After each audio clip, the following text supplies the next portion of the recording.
Boys and girls, please stand for the Pledge of Allegiance.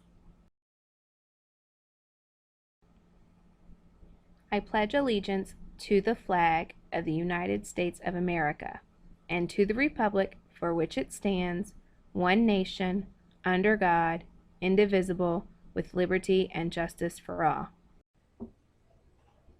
At Portland, I will be responsible by doing what is right, respectful by considering myself and others, ready by being willing to try my best.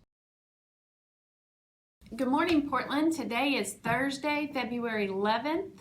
I hope that you guys enjoyed your surprise day off yesterday. I was certainly surprised myself, but sometimes you just need a little break, and it was nice. So today I want to make sure that you guys are aware that we're going to have some volunteers, I believe they're 7th graders from Christian Academy of Louisville. They are going to be coming to KN1 for craft and buddy reading, and 9:15 to 11:45 is the time. So KN1, you're going to have them for crafts and buddy reading, and they're also going to be doing some acts of service.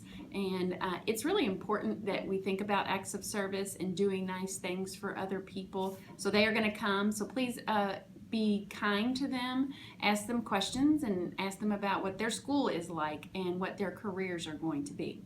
There's no cheer practice today. We do have Lincoln Foundation and Drive of Your Life. After this, we are going to have a short clip, a video to highlight some important leaders, inventors, and change makers in the African American community, because this is Black History Month, and it's important that we realize the acts of service that they have to our country. So I believe that's it. Remember, guys, that most of you all will be doing your Valentine's Day parties tomorrow, and if you are not respectful, responsible, and ready to learn these next few days, those parties are optional. So let's be on our best behavior and have a wonderful day, Portland. When it comes to inventors, many people create inventions for wealth. There are others that create inventions for helping people. The next inventor I want to talk to you about is George Washington Carver. Do you know who George Washington Carver is? If you don't, that's okay, because right now I am ready to talk to you about a famous inventor named George Washington Carver. George Washington Carver was an inventor who used plants in hundreds of ways to help the world today. George Washington Carver was born into slavery in 1864 near Diamond Grove, Missouri, on the farm of his master, Moses Carver. At that time, George's parents were purchased as slaves. Their names were Mary and Giles. Moses Carver purchased them both for $700. As an infant, George Washington Carver went through a hard time with his mother. George, his sister, and his mother were taken from his father's farm by Confederate night raiders. His master Moses eventually found George, but never recovered his mother and sister. During these times, Black people were not allowed to go to public school, but George found a school 10 miles south in Neosho, where he traveled to go to school. When he reached the town, he found the school was closed for the night and slept in a nearby barn until he could later find a room to rent. Growing up, George took a fascination in plants. He was even known in his neighborhood as the plant doctor.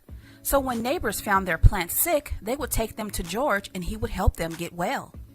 Even though he did not get a chance to work with plants in school until his late 20s, he went after his passion, attending Iowa State College of Agriculture and Mechanic Arts.